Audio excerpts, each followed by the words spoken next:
Olá, um excelente dia para você que acordou bem cedinho para acompanhar o Manhã no Ar, começar o seu dia bem informado. Hoje é terça-feira, dia 13 de março. O programa está só começando, eu te convido a conhecer os destaques desta edição.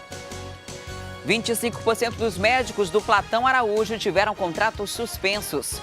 De acordo com a coordenação do hospital, os contratos desses profissionais foram suspensos porque estavam irregulares. Conselheiros tutelares de Manaus denunciam condições de trabalho precárias. Manaus possui 9 conselhos tutelares e, segundo a coordenação geral, todos os prédios precisam de reforma. Na área policial, idosa de 67 anos encontrada morta dentro de casa com sinais de estupro. E ainda, contrabando de fuzis deixa a polícia em alerta. O Amazonas está na rota de negociação entre PCC e milícia venezuelana. E no quadro Lição de Casa de hoje, um alerta. Gritos podem ser prejudiciais para a formação das crianças. Nem sempre a criança recebe a informação precisa de por que ela está sendo tratada daquela forma. Isso e muito mais a partir de agora. Manhã no Ar, seu dia começa aqui.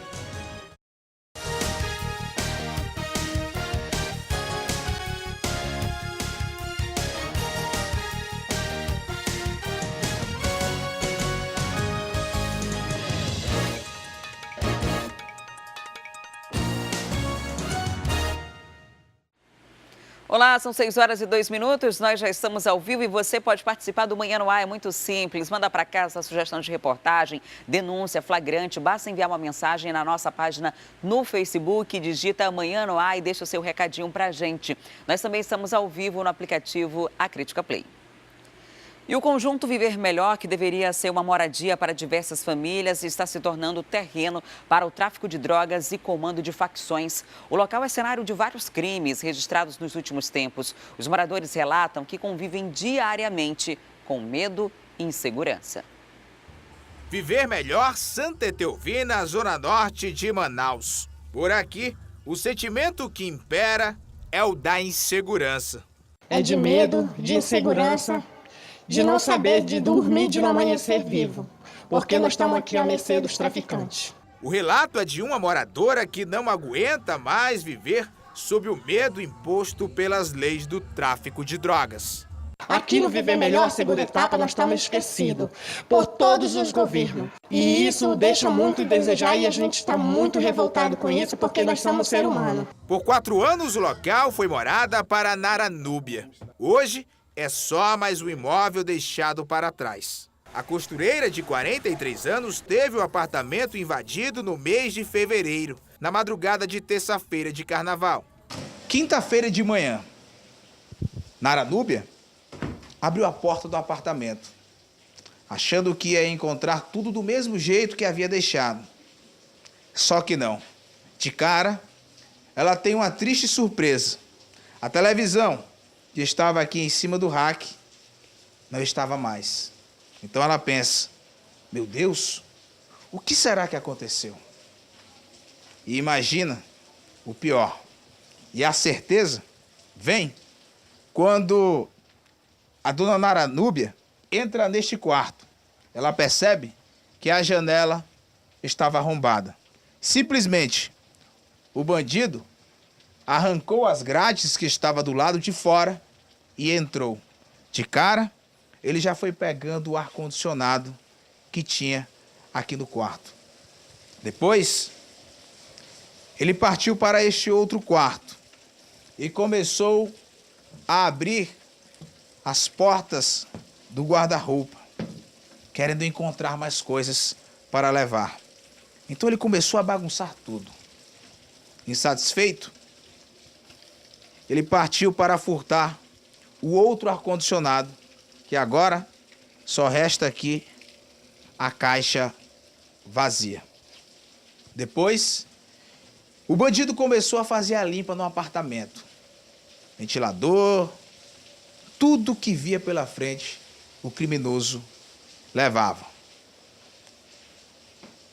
Nara Núbia baixou a cabeça, chorou em um ato de desespero e disse: aqui eu não moro mais. Depois que isso aconteceu, eu sinceramente fiquei desgostosa da minha casa. Entendeu? Porque a gente fica aqui, a gente não pode sair para a feira que o pessoal invade a casa da gente. A gente não pode dormir um dia fora de casa que o pessoal ataca a casa da gente, entendeu? Então não tem condições, a gente está aqui à mercê dos bandidos. E não veio uma viatura procurar saber, investigar, ver o que foi que aconteceu, entendeu? E a gente está assim. Histórias como a de Nara Núbia acontecem com frequência no Viver Melhor. Por isso, o apelo às autoridades. E nós estamos revoltados, nós estamos pedindo socorro. A autoridade que tenha que rever nós como seres humanos.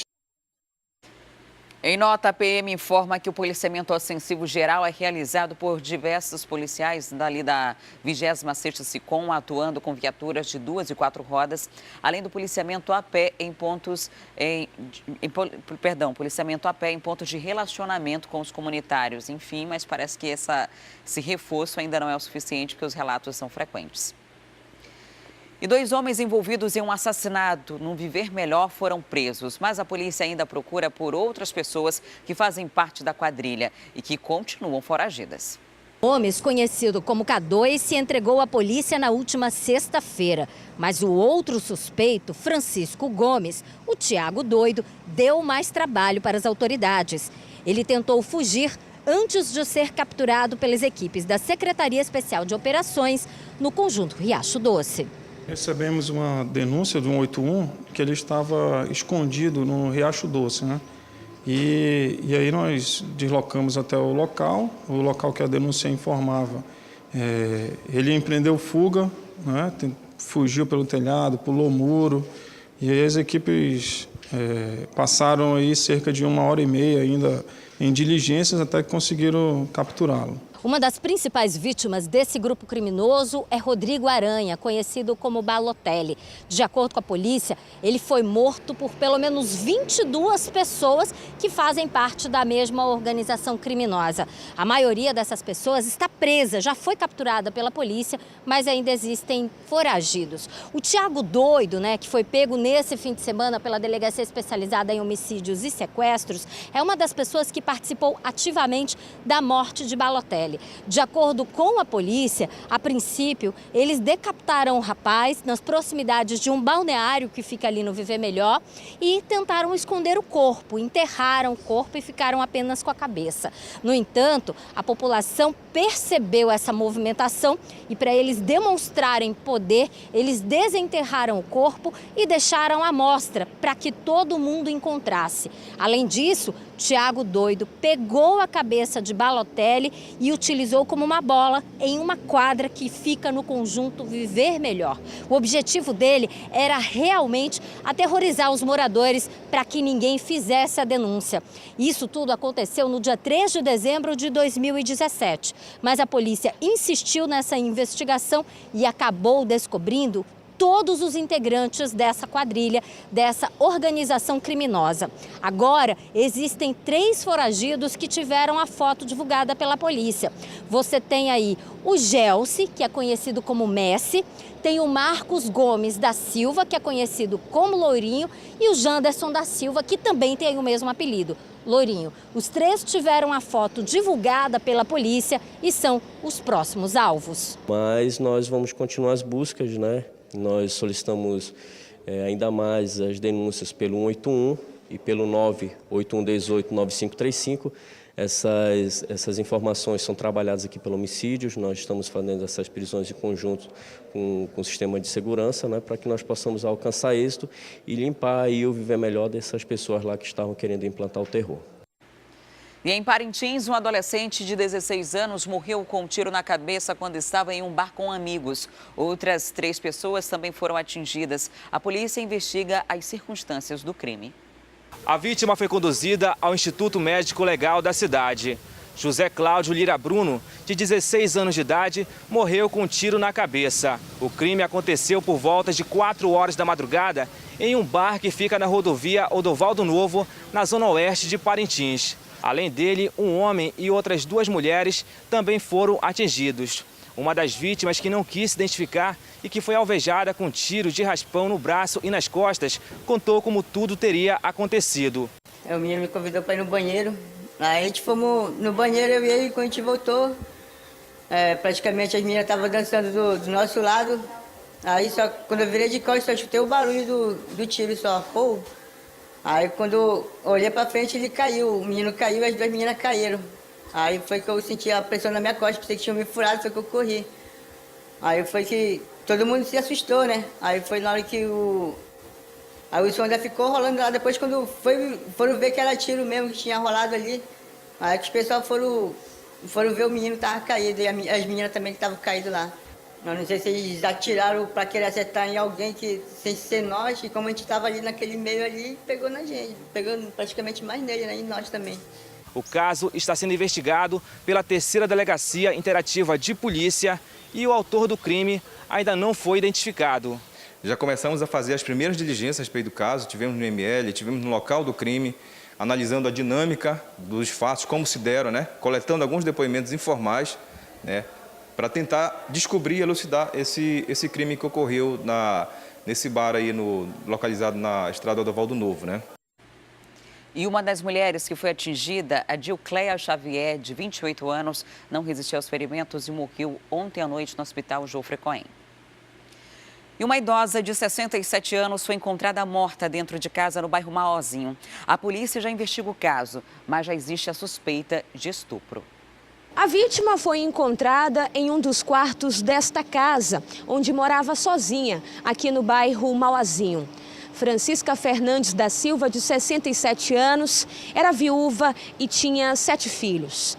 A última pessoa que conversou com ela foi a irmã, de 74 anos. Francisca chegou a relatar que estava muito cansada e que, por isso, iria dormir cedo. Ela chegou a se recolher às 8 horas da noite e depois disso os familiares não tiveram mais notícias dela. Na manhã desta segunda-feira, a irmã ligou para ela, como de costume, porém Francisca não atendeu. Desesperada com a situação, ela decidiu checar o que estava acontecendo na residência, já que Francisca costumava acordar sempre cedo.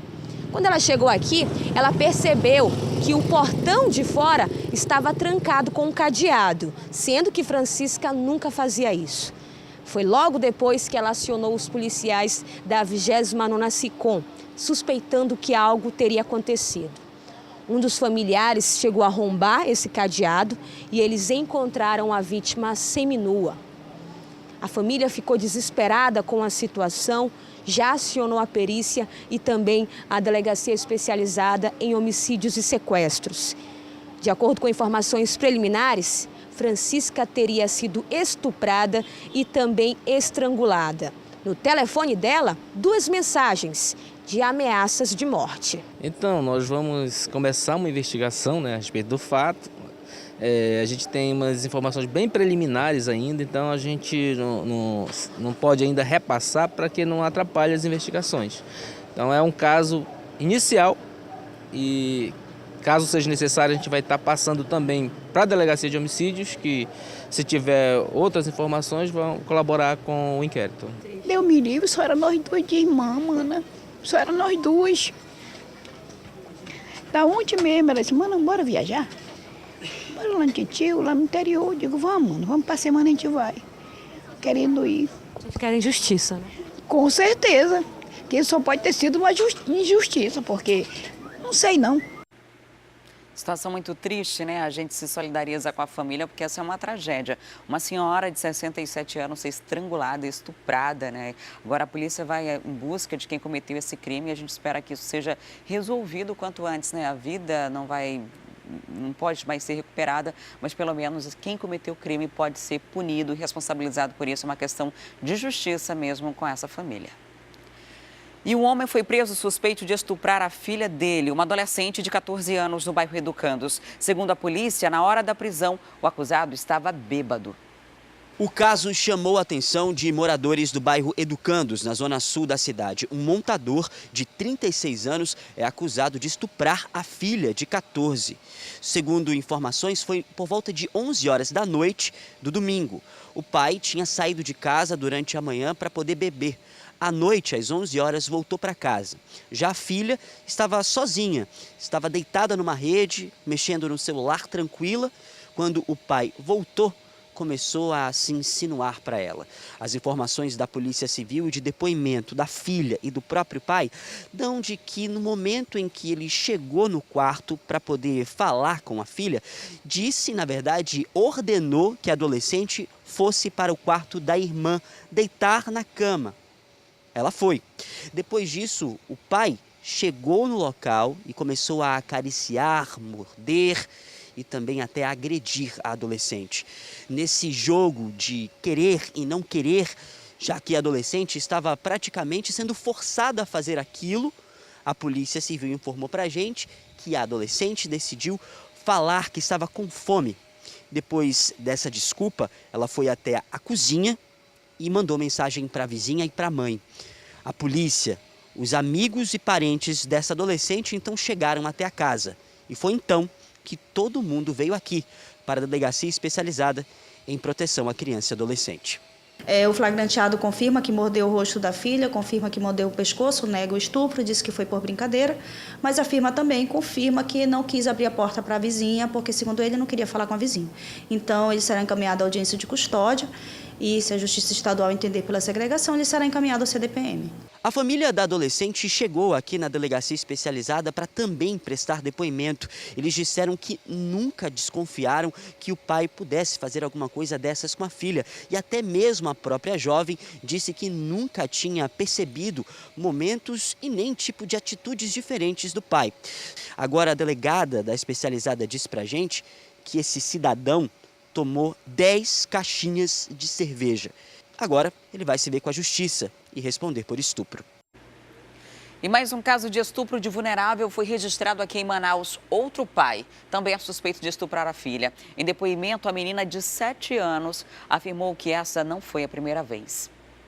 Esse homem tem 32 anos e o motivo para ele aparecer de costas é o crime que ele teria cometido. Simplesmente está sendo acusado de abusar sexualmente da própria filha de 7 anos. O suspeito foi preso nesta segunda-feira após ter sido flagrado por moradores do bairro Cidade de Deus tentando violentar a garota. Era início de tarde. O agressor havia acabado de buscar a filha na escola. Os dois estavam caminhando aqui pela Avenida Margarita, quando de repente o pai olhou para a filha e disse: "Olha, eu recebi reclamações suas na escola. Por causa disso, eu vou castigar você." Então, o homem pegou a criança e a trouxe aqui para este local de mata, que fica ao lado da via e também às margens deste igarapé. Aqui na região de mata, o criminoso acreditava que não seria incomodado por ninguém. Só que ele estava enganado. O local funciona algumas empresas e os trabalhadores viram o momento em que pai e filha desceram aqui pela trilha e vieram olhar. E quando chegaram aqui, encontraram a garota com parte da roupa no chão. E o homem, assustado, subindo o zíper da calça. Ele tentou até argumentar e disse que apenas estava dando um corretivo na criança e que tudo fazia parte da educação. Só que os moradores, as pessoas que trabalham por aqui, não engoliram a história. Quem vai agredir não manda ninguém tirar a parte de baixo da roupa. Tampouco estava segurando nenhum artefato quando chegou lá, nenhum objeto, nada. Ele não estava com cipó, com nenhuma arma branca, nada. Ele estava com as mãos livres. Mas, conforme a própria vítima, esse não seria o primeiro abuso. Quando trazida aqui, a vítima teve relutância em confirmar a situação, a real situação, inventou histórias, o genitor também inventou histórias, mas depois de passar pela equipe psicossocial, passar pela minha oitiva, também conseguiu relatar aí que essa não era a primeira vez e o que ele realmente ia acontecer ali naquela área de mata, motivo pelo qual iniciou-se a lavratura do auto de prisão em flagrante pelo crime de estupro de vulnerável na forma atentada. E um bebê de 2 anos foi encontrado chorando em uma estrada que dá acesso à Vila de Balbina, em Presidente Figueiredo. Os pais, eles dormiam alcoolizados do lado da criança, na rua. E quem traz os detalhes é o Danilo Alves. Olá, Danilo, bom dia. Que situação absurda, né? Como foi que a polícia chegou até esse caso? Bom dia, Adriane. Pois é, situação absurda. E a polícia chegou nesse caso depois de denúncia dos moradores lá da Vila de Balbina.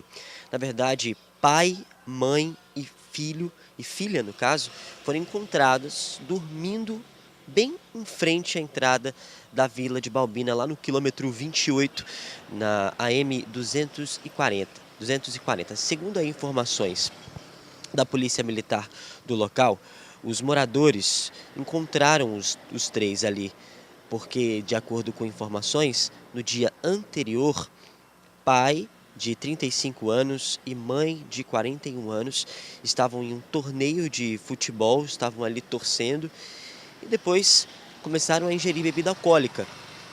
Durante horas e horas e horas, parecem ter esquecido que a filha estava com eles.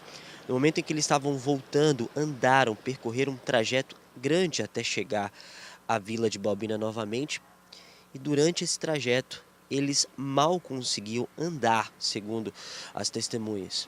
E ali mesmo, na entrada da cidade, na entrada dessa vila, eles deitaram e, inclusive, tinha uma garrafa de bebida alcoólica junto com a mãe, quase vazia, segundo a PM. Eles não conseguiam nem mais fazer nenhum tipo de movimento, sentaram, deitaram, a filha já estava dormindo e apenas a mãe colocou ela sobre a sua barriga. A garrafa ficou bem do lado e o pai, também não se aguentando mais em pé, dormiu do outro. Horas depois, os moradores chegaram, viram essa movimentação e em seguida chamaram a polícia.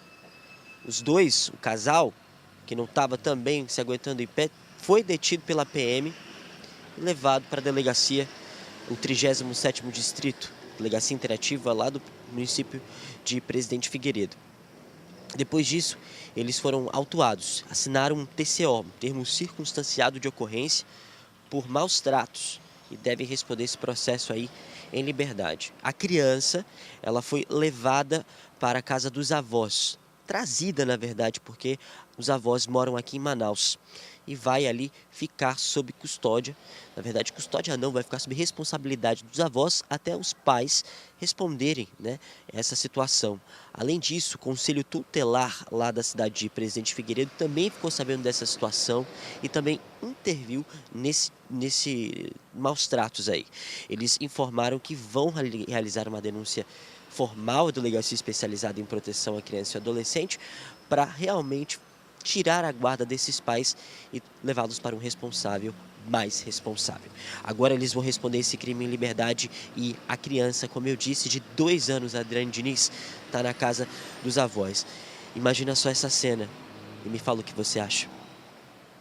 É revoltante, né, Danilo? Imaginar uma menina de 2 anos ali numa estrada, sabe lá Deus que hora que fez a última refeição, com frio, chorando, tentando buscar ali a atenção dos pais e os pais embriagados, né? Abandono de vulnerável, uma negligência muito grande e poderia ter acontecido uma fatalidade, né? Essa criança poderia ter ido para a rua, ter sido atropelada lá, já que eles estavam numa estrada. As fotos a gente embaçou aqui para mostrar, porque se você em casa visse a situação em que os pais realmente estavam, a condição de abandono dessa criança e essa embriaguez dos pais, é uma situação revoltante, algo que você nem merece ver tão cedo, né? Logo antes de tomar o café da manhã, uma situação realmente revoltante. E esses pais, claro, têm que ficar sem a guarda dessa criança e alguém, como você disse, um responsável, de fato, responsável, poder cuidar dessa menina com dignidade. Obrigada, Danilo, pelas informações. E conselheiros tutelares de Manaus denunciam as péssimas condições de trabalho, assim como as dificuldades em realizar atendimentos para a população. A categoria diz que há 2 anos pede por melhorias, mas até agora nada foi feito. O conselho tutelar que mais tem demandas é o da Zona Leste. Aqui são cerca de 50 denúncias e atendimentos por dia, mas a situação do prédio é precária. Segundo os conselheiros, o local não recebe reformas há pelo menos 10 anos. Para eles, tem sido difícil realizar os trabalhos. Foi encontrado rato, aranha, barata, vários insetos, bichos foram... O rapaz já matou lá rato aí atrás. O banheiro tem mau cheiro, por causa dos produtos que não vem material de limpeza. Então é uma precariedade mesmo esse conselho. Neste outro prédio que fica na zona centro-sul, a situação não é diferente. São apenas 3 salas divididas para 5 conselheiros. Eles contam que os equipamentos de segurança foram retirados por falta de pagamento. Hoje, o nosso conselho ele funciona somente com um ar-condicionado para todo o setor. Também tem a condição da segurança. A segurança, ela não existe dentro do nosso conselho aqui. Manaus possui 9 conselhos tutelares e, segundo a coordenação geral, todos os prédios precisam de reforma. Outro problema relatado pelos profissionais é a falta de veículos suficientes para atender às demandas da cidade. Os carros hoje eles estão sucateados e o que acontece é que diante disso as nossas crianças elas têm sofrido porque não tem ar-condicionado, não tem como conduzir as crianças num calor desse. E outra condição também é justamente que a gente acaba colocando em risco não só a vida do usuário num carro que não tem a manutenção devida, como também dos conselheiros que estão exercendo. Por lei, a responsabilidade de oferecer uma boa estrutura é da Prefeitura de Manaus, através da Secretaria de Direitos Humanos. Segundo o coordenador-geral dos Conselhos Tutelares, desde o ano de 2016, eles pedem melhores condições de trabalho, mas até agora nada foi feito. Nós já estamos em 2018, nada foi resolvido. Já foi mandado documento, para outras esferas e a resposta é a mesma. Que vão resolver, mas nada sai do papel. E quem é que sofre com isso? É a criança, é o adolescente que, infelizmente, uma criança e um adolescente vitimizado não pode esperar. Não pode esperar. A criança, a Constituição fala que ela tem que ter prioridade absoluta. Nós sabemos que outras esferas, outras áreas também têm, mas a nossa prioridade aqui é absoluta com criança e adolescente. Uma situação de violência, como a gente mostrou aqui, alguns casos só nessa manhã, já pelo menos 2 questões de estupro envolvendo pais, é algo que necessita de emergência, de urgência. Quando o Conselho Tutelar e a polícia forem acionados, eles precisam chegar imediatamente. Agora me diz se tem como chegar em algum lugar com o carro que eles têm, com a estrutura que eles têm. O prefeito está chegando agora de uma viagem da Europa. É bom que veja a situação dos conselhos tutelares aqui em Manaus. Não é apenas um, são os 9 aqui da capital que estão nessa situação. E precisam, sim, de reparos imediatos. É uma questão de dignidade, é uma questão de dar condições de trabalho para essas pessoas e, principalmente, condições de atendimento. Olha só a condição do pneu do veículo, o carro sendo empurrado para se deslocar. Como um carro desse chega até uma ocorrência? Em nota, a Secretaria Municipal de Direitos Humanos não falou em melhorias. Acredita nisso? Apenas disse que reconhece a necessidade de mudança de endereço dos prédios em Manaus. Mas para que isso aconteça, é necessário uma alteração no decreto que trata de locações de imóveis para assistência social. Já sobre a falta de carros suficientes, a nota diz que nos próximos dias, mas não especificou nenhuma data, tá? Nos próximos dias será feita a contratação emergencial de veículos para os conselhos tutelares e os demais serviços da Secretaria. E agora a gente vai mostrar um problema que muita gente já conhece, no centro da cidade, a falta de banheiros. Além de não ter um local apropriado para ser usado pela população, muitas pessoas ainda acabam sendo obrigadas a entrar em estabelecimentos comerciais, comprar algo para poder usar o banheiro. Vamos ver.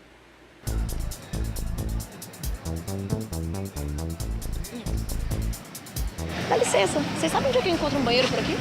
Não. Você sabe onde é que eu encontro um banheiro por aqui? Banheiro público por aqui eu acho que é muito difícil. Sabe onde é que eu encontro um banheiro por aqui? Eu não sei.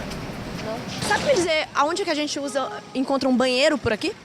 Olha, só no mercado Adolfo Lisboa lá. Aqui é difícil, querida. Só nas lojas quando a gente está comprando, né? A dificuldade não é só minha. Muita gente passa por isso. Faltam banheiros no centro da cidade. Quando a gente está aqui no centro e fica com vontade de ir no banheiro, faz como?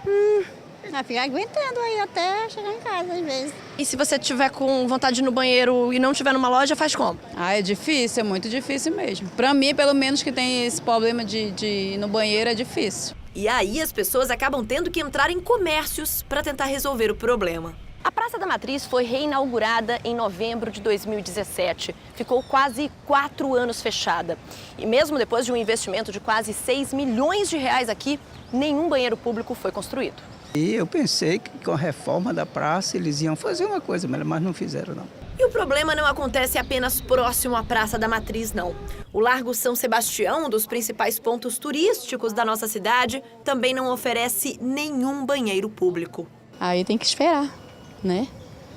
Muito difícil. Chega a pedir para ir a algum lugar, para deixar entrar? A gente pede, mas o pessoal não deixa, né?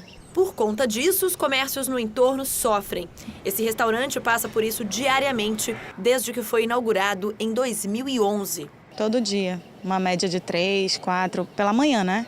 À tarde aumenta um pouquinho, que aumenta o fluxo aqui na praça. Outros estabelecimentos nem quiseram falar com a nossa equipe, com medo de represálias por parte da Prefeitura e do Governo do Estado. Um projeto de lei está sendo finalizado pelo vereador Chico Preto e deve ser apresentado ainda essa semana na Câmara dos Vereadores. Um apelo que veio das redes sociais. A gente tomou essa providência, apresentar o projeto para pautar. A gente está dizendo em nome do povo à Prefeitura, olha, de tantas providências que Manaus precisa, uma dessas é a construção de banheiro público nas áreas do centro e talvez em outras áreas onde um estudo possa identificar que há necessidade de banheiro público. Por enquanto, o jeito é segurar a vontade no centro da cidade ou... faz xixi na calça.